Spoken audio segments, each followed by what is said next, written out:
Welcome all alumni and friends to Toronto Metropolitan University's Alumni Month and our online webinar series Intersections.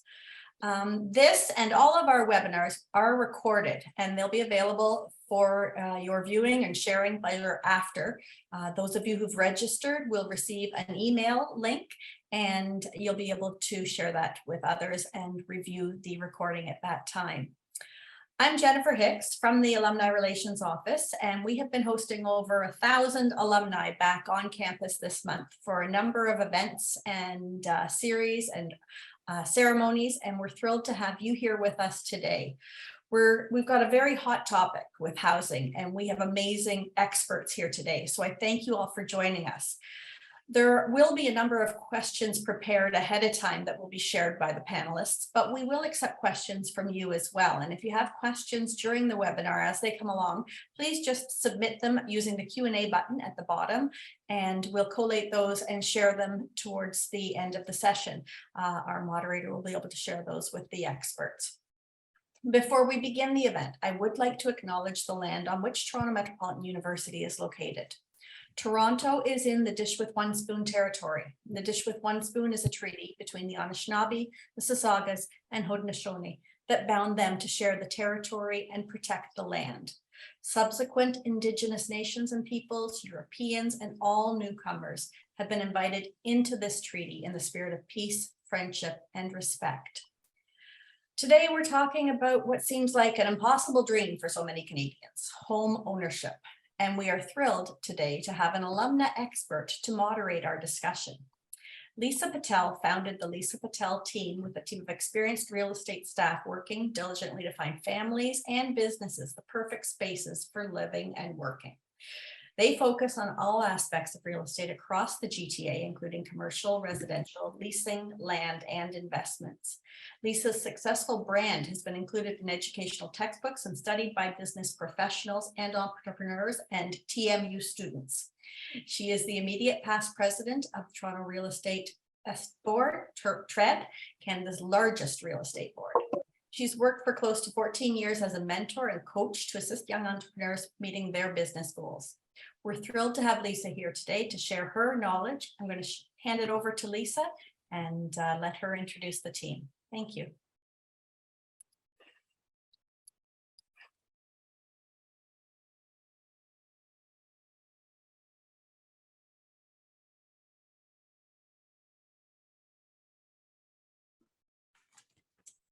Thank you so much, Jennifer. And we're fortunate today to have this webinar and have some amazing experts to examine this important topic.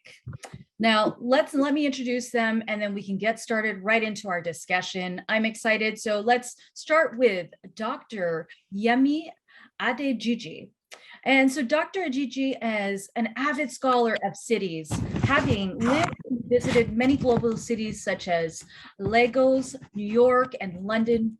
She is interested in discussing and researching questions surrounding the main theme of cities for people, based on the philosophy that communities should not be inflexibly subjected to the often intractable economic and other realities of cities. Welcome, Dr. Yemi. Thank you, Lisa. Happy to be here. And of course, next we have our very own Charisse Burda. And so to give you a little background on Charisse, specializing in timely, relevant proactivity policy research, strategic communications to drive impact, Charisse Burda has authored over 40 policy reports, books, chapters, and academic publications, as well as dozens of magazine articles and op-eds. In over 20 years as a thought leader, Charisse's research and activities have directly influenced policy change in Ontario and British Columbia. Welcome, Charisse. Wow, I love that welcome. Great to be here. Thank you. And last but not least, we have Murtaza Haider, is a professor of data science and real estate management at Toronto Metropolitan University. He also serves as a research director of the Urban Analytics Institute. Professor Hyder holds an adjacent professorship of engineering at McGill University. In addition, he is a director of Region Economics, Inc., a boutique consulting firm specializing in economics of cities and regions. So please welcome Murtaza. Thank you. So we have an incredible lineup. Are you guys ready to begin? I know we're going to have tons of questions, but we've got a few just to start us off. So my first question is, based on other major cities and expertise, what can we expect to see in Toronto and the GTA's marketplace for buyers? I'm just going to throw it out there. Yemi, do you want to give us some insight as to what you've seen, what we can expect to see, and some of your own research, maybe? Sure. So I think that's a very good question, and I think that a good place to start is to probably examine where we are now and how we got here. So we see that right up until the current series of interest rate hikes, we've seen a lot of demand chasing after a very limited supply of housing for a very long time. So one statistic might be in the last 25 years, between 1996 and just last year, 2021, we've seen the average home prices in the GTA rise altogether something like 400%. So we've seen that housing has been quite unaffordable for a very long time. And we haven't seen this happen uniformly across all of Canada. For example, we know that in the prairies have mainly been shielded from the kind of affordability problems that we're seeing in down here in Ontario, for example. And we've seen some of these pressures highest in the metro areas where the home prices have been astronomically high. But in the past, what we've seen is that we've had a gradient, at least, where there's been a little bit of affordability in the more outlying areas of the metro. Some like 40 to 60 kilometers from, your city centers, places like your Hamiltons and your Miltons and your Barries. So those places have been places where people have been able to look for comparatively more affordability compared with your Torontos, for example. But what we saw during the pandemic was these places that used to be a little more affordable the gap between the housing prices in your Toronto started to close, between comparing places like Toronto to Hamilton and Barrie and those outlying metro areas. So things have, we can definitely say that things have gotten worse. So where we used to be able to find more affordability before, we're not even seeing that anymore. They've come closer to par with housing prices in places like Toronto. More recently, when we've had the interest rate hikes and we've seen the markets cooling a little bit more, we still don't, I guess, have a good outlook for buyers. And I guess we can talk about several reasons for this. One of the main reasons being just the fact that real estate prices don't really ever go down unless we're talking about shocks, drastic shocks to the market. For example, going back to 2008 with the crisis with the subprime mortgages, which caused a crash in the housing market, or when you're seeing massive disinvestment in specific housing locales, for example, Detroit. If we're not going to see any of those things, then we can continue to expect housing prices to remain high and out of reach for many buyers, because we know that they don't tend to go down quite easily. Well, related to this also is the fact that supply has historically in Canada not been very high. So we don't have, we've been quite backlogged on the supply of housing in the market for a very long time. And because of the cooling of the market, we might also see supply side issues where buyers are holding on to their, sellers are holding on to housing more because they're waiting for a better time to sell, right? So comparing the ability to make really good returns on investment that we saw before the market started to cool down. So it's no wonder that some sellers will actually hold on to the market, contributing to this supply issue. So That's a lot of information, but It's I do in want to ask you general. something about a few points that you touched on. You know, Mhm. you mentioned from 1996 to, let's say, even where we are today, you know, it was till early 2022, we've seen pricing increase, of course, demand increase. But do you think that also in that time, I mean, I look back, so for those that don't know, I've been in the real estate industry and the mortgage industry for many years. And when I look back at like the early 2000s, like the government and the industry was really pushing to get people into homes. I mean, that's when we brought out the 30, 35 and 40-year amortizations, 100% financing, all of those mechanisms, which a lot of Canadians were able to get into housing. And many of them are still in housing. So in some ways, I mean, it's been a long stance, but at the same time, like policies like that also contributed to buyers being able to get into homes. I think the demand is only strengthened over the course of more of the last 10 years than anything. Would you agree with that?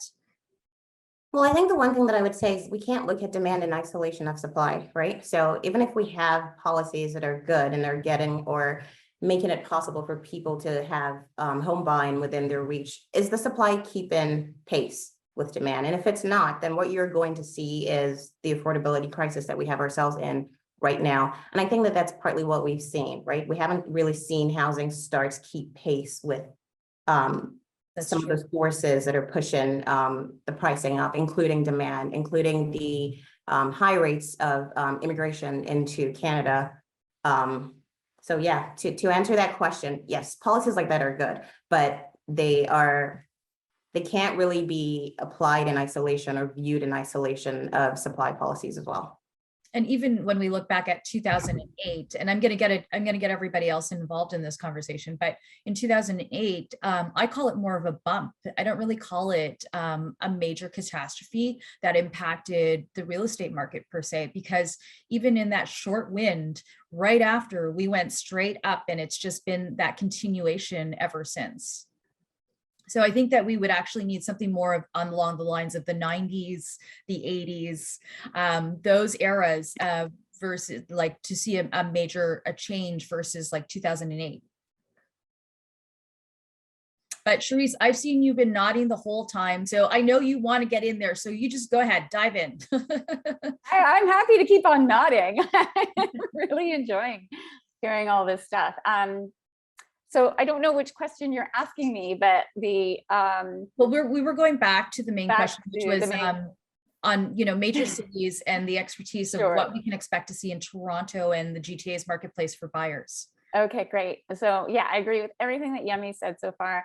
I think it's interesting to have a question about what do we see, what are we expecting based on other cities? I would kind of turn that around and say, wow, like I think cities are going to be looking at us, because like in some ways we really have Canada, like along with New Zealand and Australia, has been leading the price gains. We've really been at the head of the price escalations in our, because that's an interesting fact that you say, because in the last couple of years, I feel like we've hit world pricing versus, so it's kind of interesting now to see us as a leader in world pricing.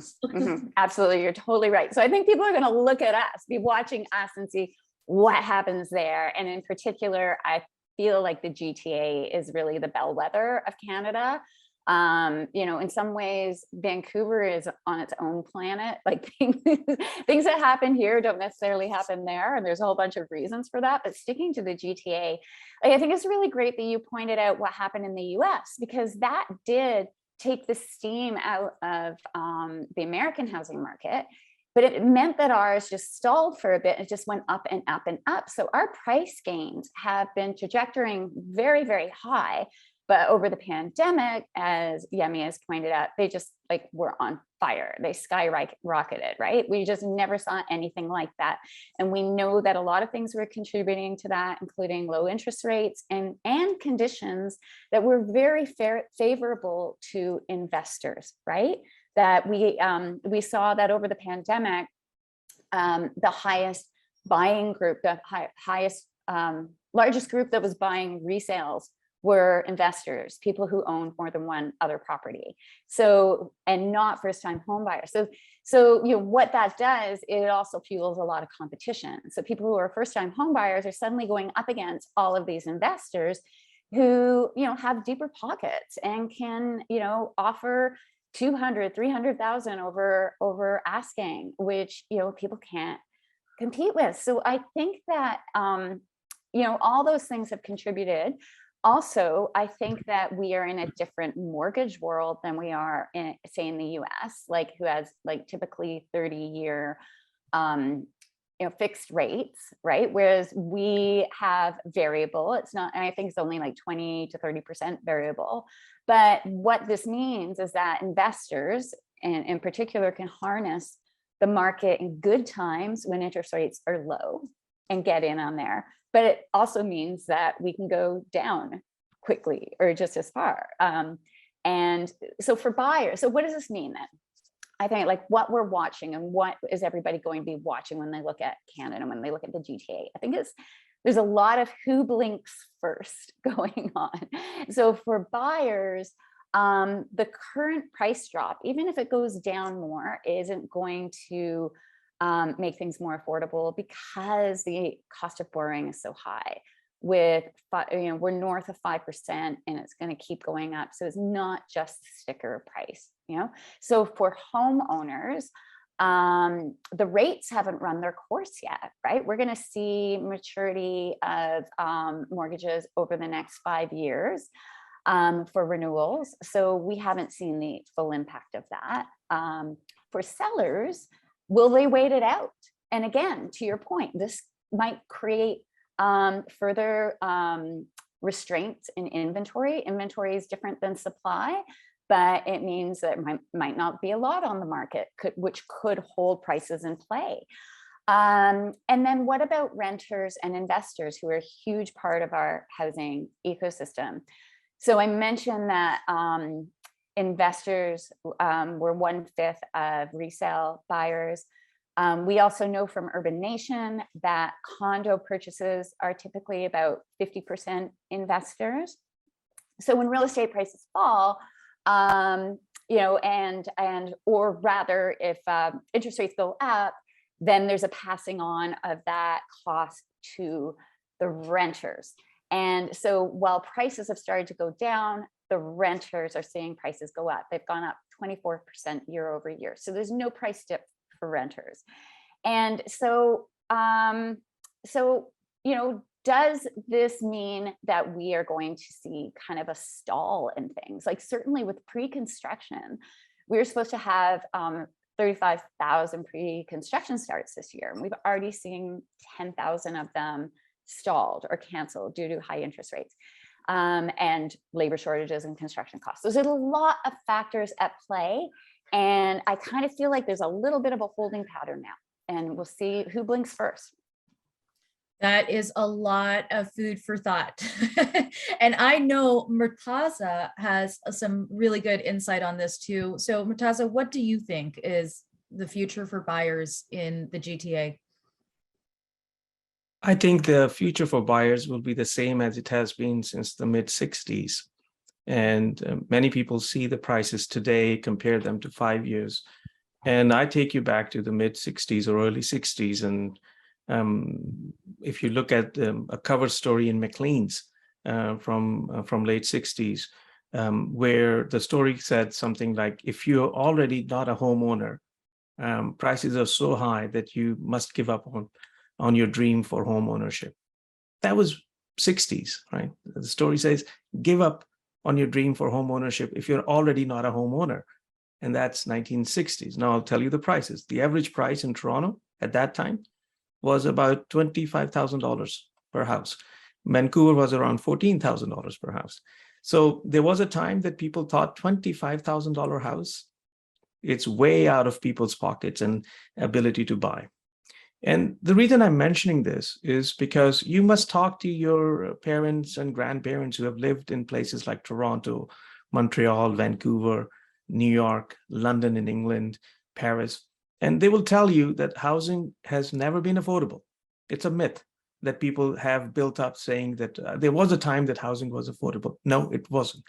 And reason being that we don't buy homes in cash. Like I don't show up, no one shows up, or most people don't show up at the bank and say, here's $1.5 million and give me the house. Housing market is suspended in a sea of debt.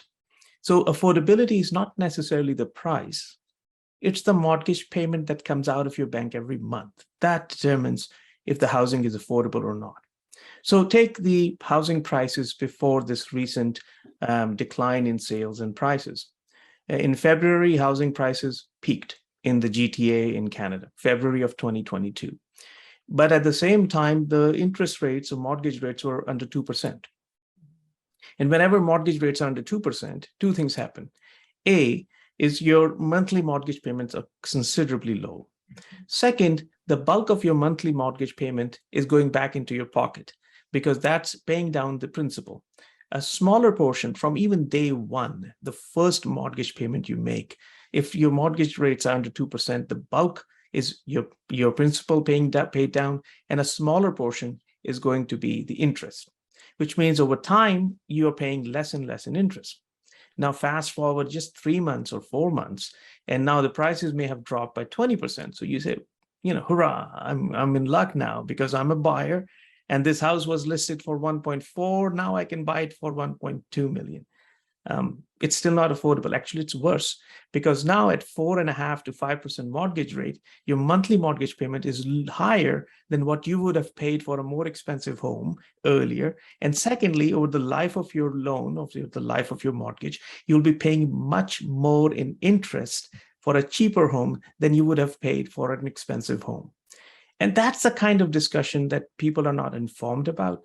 And they are told to focus on prices and not on the monthly mortgage payment. That is really what matters to you, how much interest you will pay over the life of your loan. So if you feel that, let me pray for a crash in the housing market and let the interest rates rise even more, that's what I get when I write for National Post. People send me this on Twitter saying, wait till it's going to crash and wait till the interest rates will hit 10% or 15%. And I just simply tell them, I wish you were alive in 1989 or 1990 with the mortgage, when the mortgage rates were 14.5% to 18% to 20%. And people don't have that kind of memories because I realize now in my classes that most students were not even born in 1990, but they're active on Twitter complaining for housing prices. But the reality is that their parents and grandparents have lived through a period where interest rates hit 20%. And that, imagine paying mortgage payments at interest rates of 20%. I don't think that's going to happen ever again. The whole global economy has changed. This is the globalization economy, pre-containerized shipments, pre-China providing everything to the rest of the world. That kind of capital attracting that kind of interest is not going to happen. The forces, the global forces, market forces have changed. These things would not go back to 20%. They may not even go back to 7%. They may even stall at about 5.5% to 6%. It depends upon how quickly we get into a recession and how deep that recession will be. And this is all going to happen in the next 12 to 18 months. When at the end of 2023 or by the end of 2023, interest rates will start climbing down, because right now all the banks and the central banks are determined across the world to bring inflation down. But then inflation is like a pendulum that you can't control. You're trying to bring it to the center, but the pendulum never stops at the center. It just keeps moving in the other direction, the direction that you did not intend, but it still keeps moving. And that's the problem with fixing the interest rates. By the time you act, either by raising it or lowering it, it's always too late. And that will happen again. We will realize that we are in a deeper recession that we should have. And all these people and the chief economists of banks that are telling the central bank to raise the interest rates will tell them, well, we told you to lower the interest rates, right? So it's a whole conversation changes every 5 to 7 years. And people with hindsight 2020 come out and start telling people what else to do. But the reality is that the interest rates will come down again. The reality is that our population has increased at a rate much faster than the housing we have built, not just now or the last year or the last 5 years, but the last 50 years. Let me throw in some numbers. We wrote a report for the McDonald-Laurier Institute in which I showed some numbers. Consider that in the early 70s, Canada was building 10 to 12,000 new homes per million people. That was the rate of construction in the 1970s. 10 to 12,000 new homes per million people then. You move it back to bring it forward to today, 2020, 2021, or the last 10 years, we have been averaging around 5 to 6,000 new homes per million people. We have effectively reduced our rate of construction by half over the past 5 decades. And this is just homes for sale. If you look at purpose-built rental, and I know that's not the conversation today, the purpose-built rental market, which provides the stable rental housing options for most, that space just simply evaporated from 1972, where Ontario was building 40,000 new purpose-built rental homes per year, down to maybe 700 new homes in 1997. That is the kind of precipitous decline in the supply that happened. But just focusing on the owner-occupied side, our rate of construction halved. Estimates by CMHC says, in order to restore affordability in the Canadian housing markets by 2030, we have to build an additional 3.5 million homes above the normal 2.5 million homes that we would have built anyways. Now, between you and I and the lamppost, we know that this is not going to happen because neither we have the materials, nor we have the capital, nor we have the lands, nor the cities will allow this much construction to take place, nor we have the skilled labor. Nothing will happen. So my forecast, buy real estate. We will never be able to build enough to arrest housing prices. In the long run, two things are certain. In the long run, we all will be dead, but housing prices will still be rising. And that, you know what, there's so many points to take away from there. And I have to say, when you mentioned, talk to your parents, talk to your grandparents. So my parents were one of those, they were entrepreneurs and they owned and operated 18 different businesses and homes throughout Ontario. So they were one of those people that from the late 50s, 60s, 70s, 80s, 90s that experienced all the different changes in pricing that you had spoken about. But I also wanted to add that you talked about that we won't see a marketplace like the 80s or that type of crash, but you're right. And I think that our Canadian system, our banking system has only gotten smarter and heightened over the years. Like even if we look at like first time buyer initiatives, like it's been every policy issue that's come up has always has impacted the first time buyers. So I think that our structure is very solid based on years of the past of what has happened and where we are today. So to add to that, because we are touching on this and we still have a lot more questions and we've got questions in the queue to come, I did want to bring up the fact that, Benjamin Tal, an economist that has told us in previous years, like we've had him many times at the Toronto Regional Real Estate Board, and he's let us know that, I remember him saying 3 or 4 years ago that if you think pricing is high now, watch the next 10 years. And here we are. So how do we create opportunities for Canadians? I mean, Murtaza, your words of wisdom was buy real estate. So how do we create these opportunities for Canadians to be able to afford homes? If I may, I think what we need to do is we have to make housing affordability not a national issue that you would go after Ottawa and the Premier and the Prime Minister there, nor it is essentially a provincial issue that you go to Queen's Park and make it the issue for the Premier. You live in neighborhoods, localities, municipalities. Affordability is a local issue. Yemi earlier said that prairies have escaped housing price concerns, and that's true because there's no such thing as a Canadian housing market. There's no such thing as an Ontario housing market. There's urban housing markets, and within which there are suburban. So I think what you have to do is to talk to your local councillor and the mayor and tell them that we understand that the supply is the issue. We understand that it takes too long in our city to get an approval for building new homes. We understand that you're working hard on those 400 or 500 pilot cases of 500 units, but we understand that there's 3.5 million units needed in Canada, maybe 1/3 of those in Ontario, and after 1/3 of those, at least half of them in the GTA. So these mayors have to be told explicitly that the land use controls that they have are not really helping.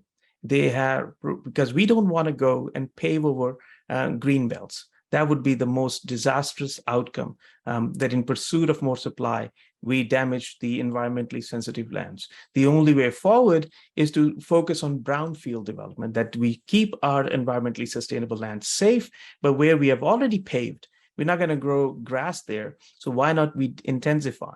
And as of right, densification, so that we can speed up the process. Whatever needs to be built, and these millions of homes, they have to be built mostly in cities.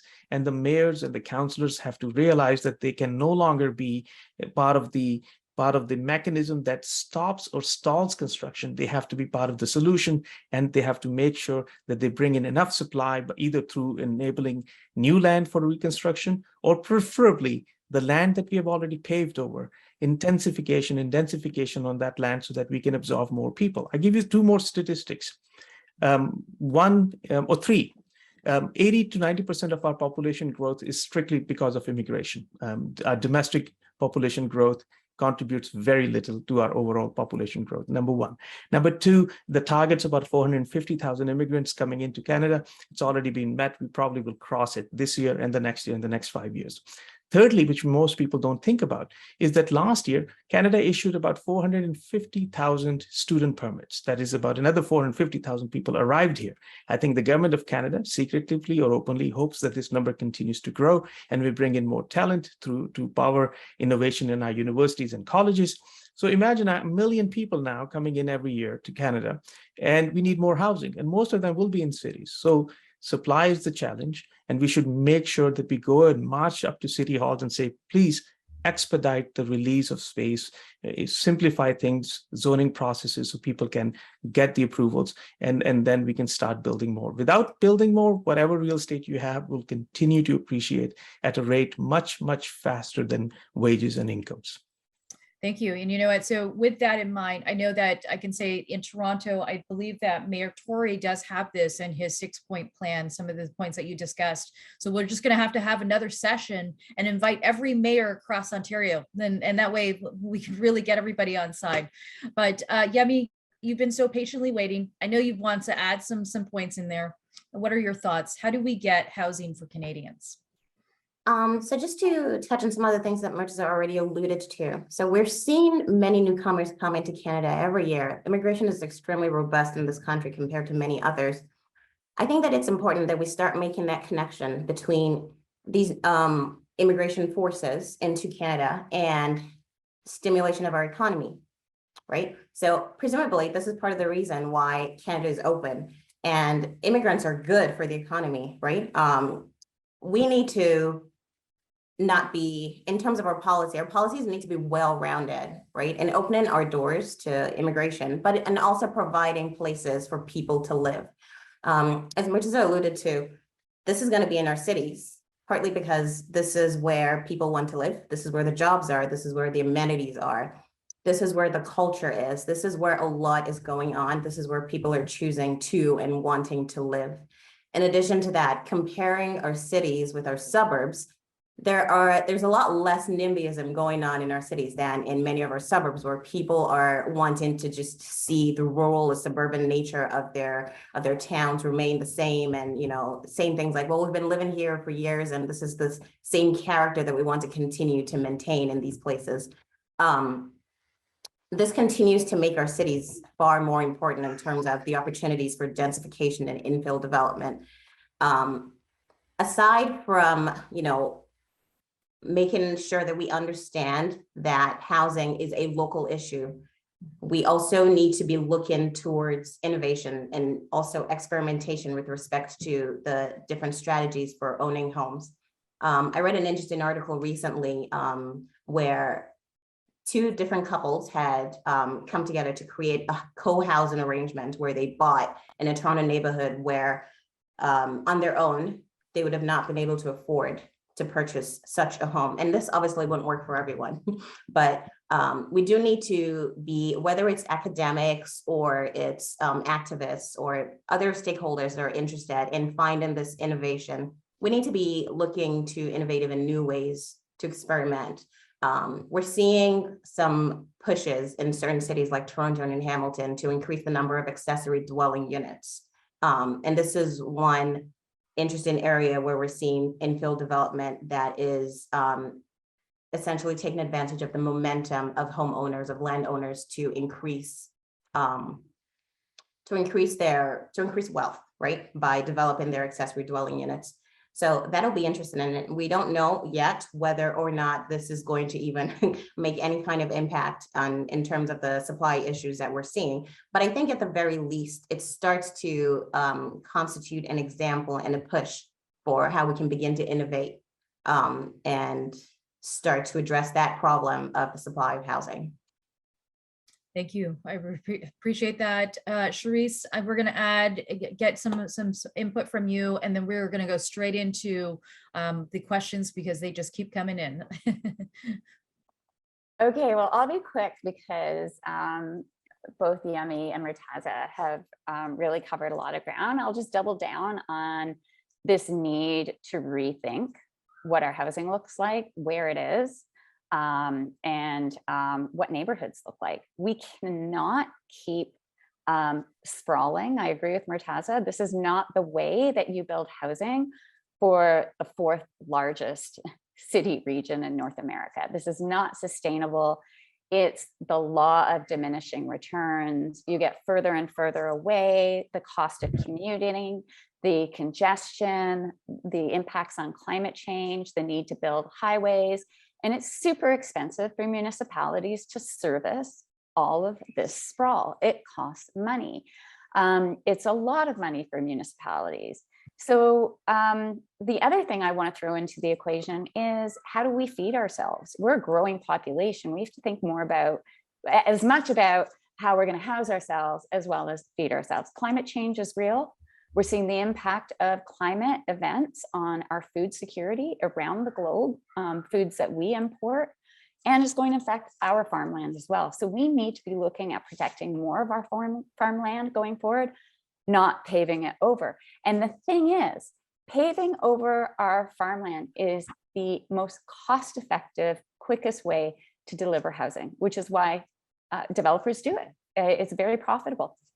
So we have to get more clever, and we have to rethink about what our cities look like and where we put the housing. And we have a huge amount of residential land base in our cities, in our suburban areas that are full of single family homes, that have avenues and main streets that are underbuilt.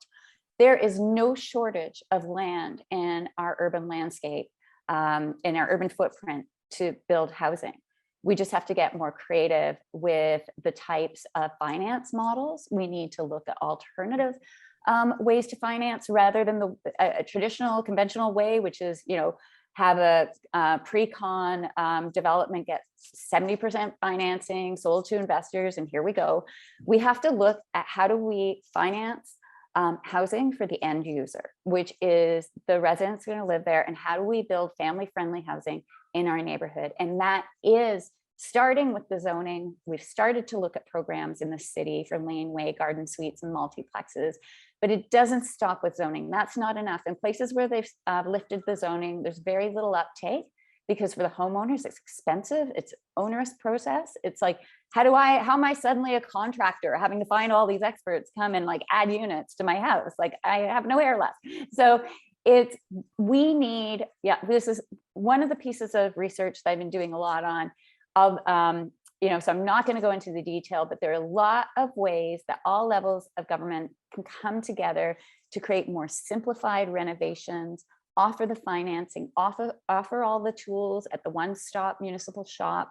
You'll create simplified plans that you can replicate and bring other types of players to the table.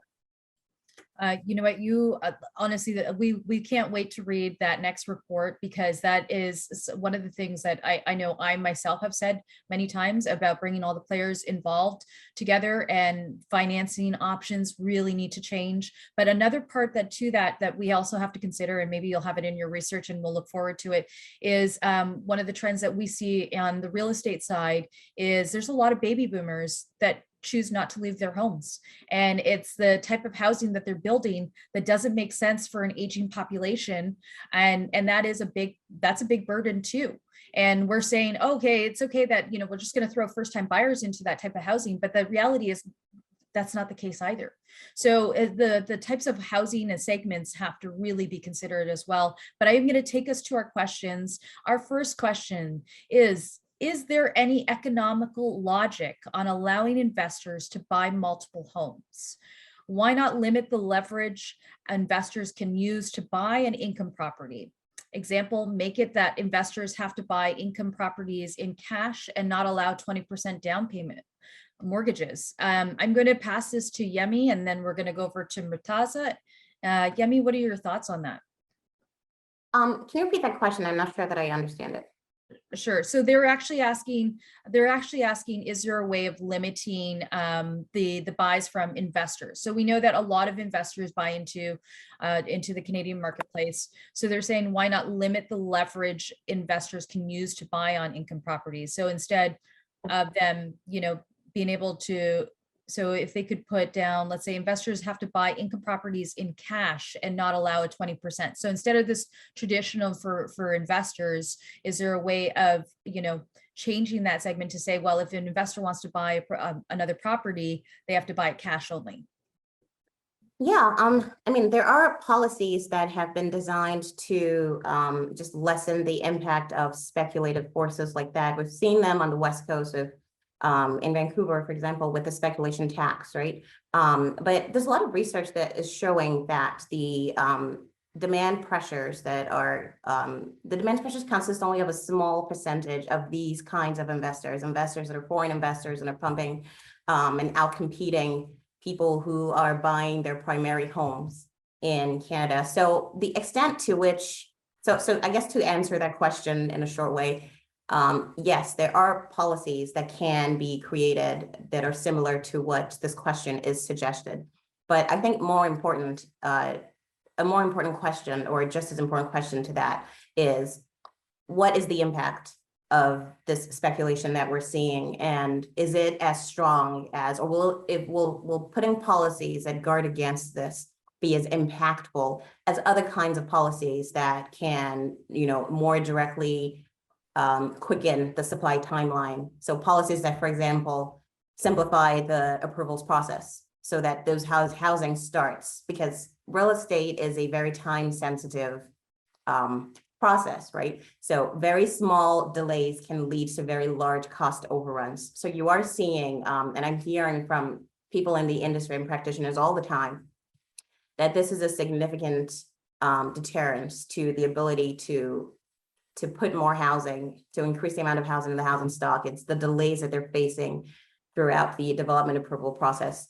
So yes, these kinds of policies that the question is suggesting could work. But again, we do have to ask the question of what kind of impact and what are other policies that we consider, including things like simplifying that development process for developers. I agree with you. Red tape is more of the bigger issue. But we will. May I take the yeah. I've written columns on this explaining why investors are essential for the housing markets. So let's just start with this thing that not to confuse investors with speculators. There's a very fine and necessary distinction between investors and speculators. People speculate in currencies if you invest in currencies, but you don't speculate in stocks, right? There's a difference. When you invest in housing as a second home, are you investing with the intent to speculate, or that housing then turns into a flow of housing services to those who rent? Remember, I said earlier that we have not built any in a reasonable amount of purpose-built rental housing since the early 70s.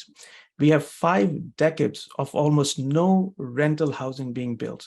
So where is all that rental supply coming from, right? 1 in 3 Canadians live in a rental household and rent their housing. And we also know that we haven't built any rental housing in the last 5 decades. So you should ask yourself this following question. We are not building new rental housing. We haven't been doing it for the last 5 years, but the number of renters have increased by millions in Canada. Who is providing that essential rental housing stock so that the most vulnerable in our society could have space and shelter for themselves? And that's the private investors who buy homes, second home or third home, and then they bring it in to provide it to increase the supply of rental housing. Now, many have come up, there's a lot of speculation about, the people are just buying homes and leaving them empty. And then you look at the audits of empty home, vacant home tax program in British Columbia, and you realize that after all that hoopla and everything, it turns out that fewer than 10,000 homes were found vacant. And then if you really look at it, it's actually less than 5,000 homes that were vacant. And then it was made to believe that hundreds of thousands, millions of homes are empty. And there are usually headlines like this every few years or few months. And the reality is that none of this is true. This is all myth making. But if you heard this stream of investments into housing, you will be hurting the most vulnerable. That's the renters in the housing market, unless you know a better plan of providing rental space for those who need to rent. Then choking the supply of rental housing through investment would be a disastrous outcome for those who rent. And the last thing about investors is that many of us go to Europe and come back and share our pictures and selfies with others in Paris and England and whatnot. And I always take back to people to Paris and I said, look, you have to study how Paris was built.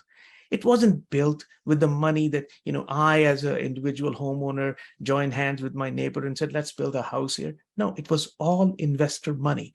When Sacré-Cœur was being built in Paris, that wasn't the largest construction site. The largest construction site was about 5 blocks over. That was an investor-led housing construction. All of Paris that you see, the Haussmannized version of these beautiful streetscapes and 5 to 7 story high buildings, most of it was built with investor money. And so we have to actually have a healthy dose of realism as to what it takes to build, why investors are necessary. And if you choke the supply of the rental housing through investors, who will provide that rental stock? Like even people living in housing provided by investors are complaining about investors. You ask yourself, let's take all that housing out of the equation that has been provided by investors in the last 20, 30 years.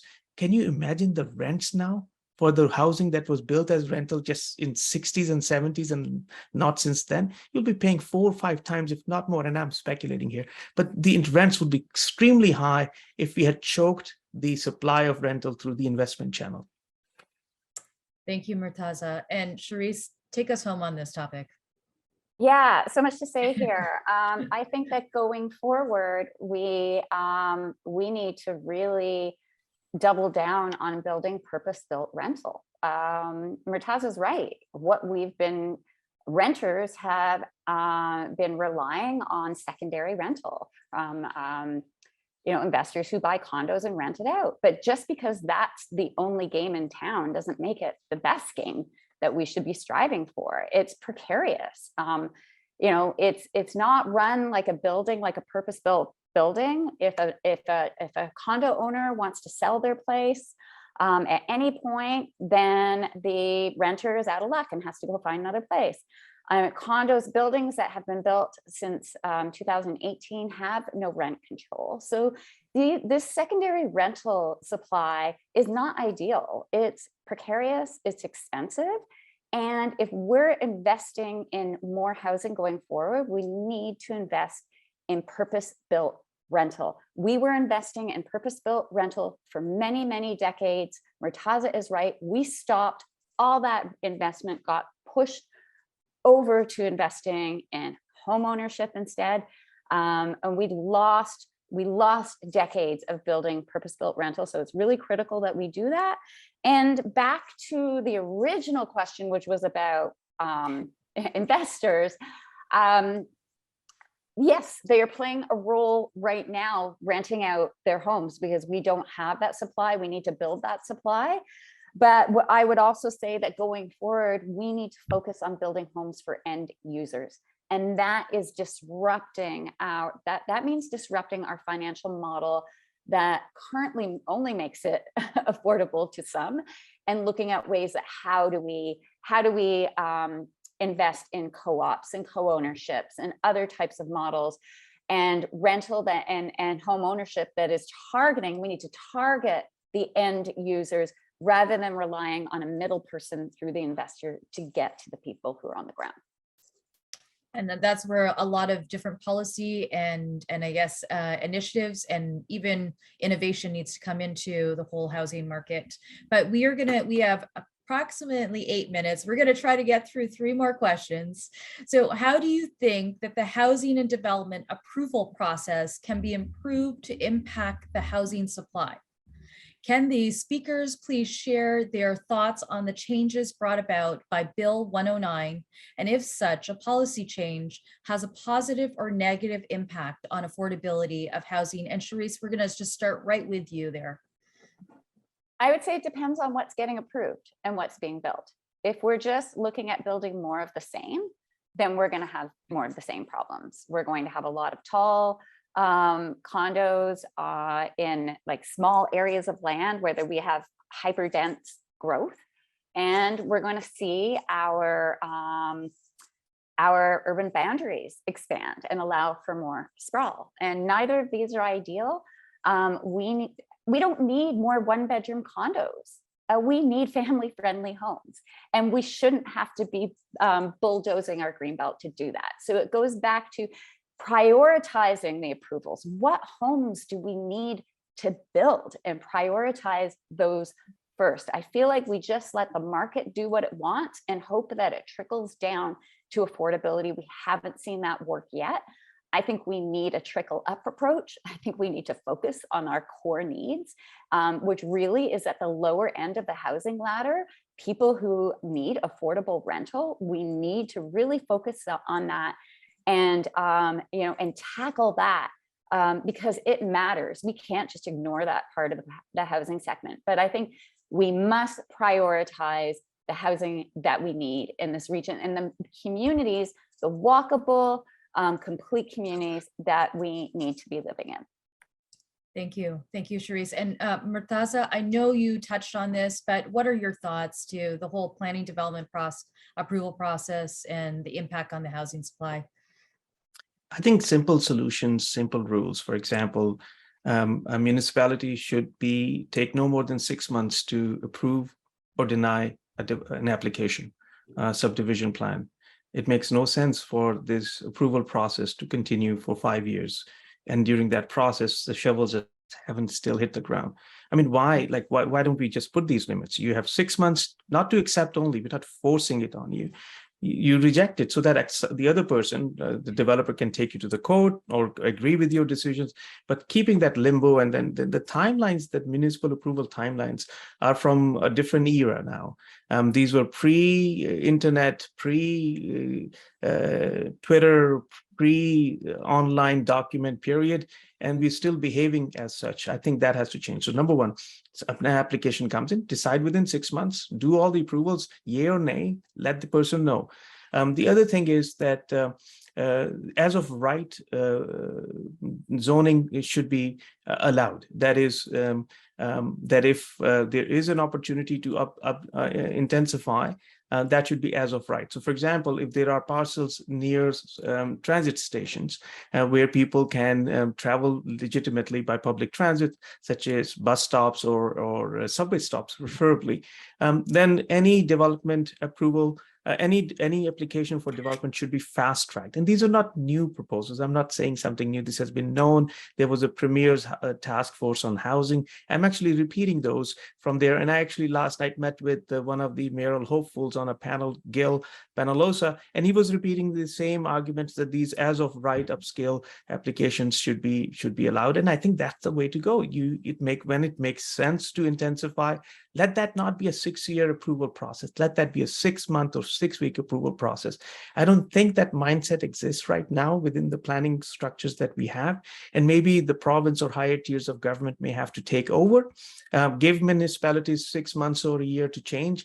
If they can, excellent. keep that powers with municipal governments. But if that doesn't happen, that this land use zoning approval process has to be taken up by higher tiers of government. We have to expedite. I think we just look at 400 homes, which are a token project here, 800 homes that are a token project here. In the end, we increase the supply by 1,000 homes in a city where the increase in supply has to be in hundreds of thousands of homes. So let's not just keep patting our backs for just a fraction of homes that we build. We just look at the scale of this challenge and make those meaningful changes in our processes and in our approval processes, in our construction processes, so that at the end of the day, people have homes to live in. Cherise touched on a very interesting point. 80%, I believe, 80% or so of the new homes developed in the city of Toronto are high rises. Or multifamily homes. Meanwhile, the price of family housing or single family detached, semi-detached townhouses and the likes that have continued to increase, and people are surprised why are they increasing? Because we're not building any, or we're not building enough. And if you continue to do the same and hope for a different outcome, the problem lies with us, not with others. So we should stop blaming others, foreign investors and others, and we just look at the fact that we somehow have forgotten how to build. And to that point, we did do that research, and that we did indicate that it wasn't foreign buying. So just to add to that for anyone that's listening. But Yemi, what are your thoughts on this? I think that what you're seeing in the development process where it gets protracted and really intractable is you're seeing a lot of the spillover from really disorganized municipal finance for many localities. And I think that municipalities need to start to make up their mind about whether, whether they want to see development or as, an alternate revenue stream, right? So municipalities need to sort of double down and review these development fees that are being charged, right? And that are being sort of used as deterrences to push development through.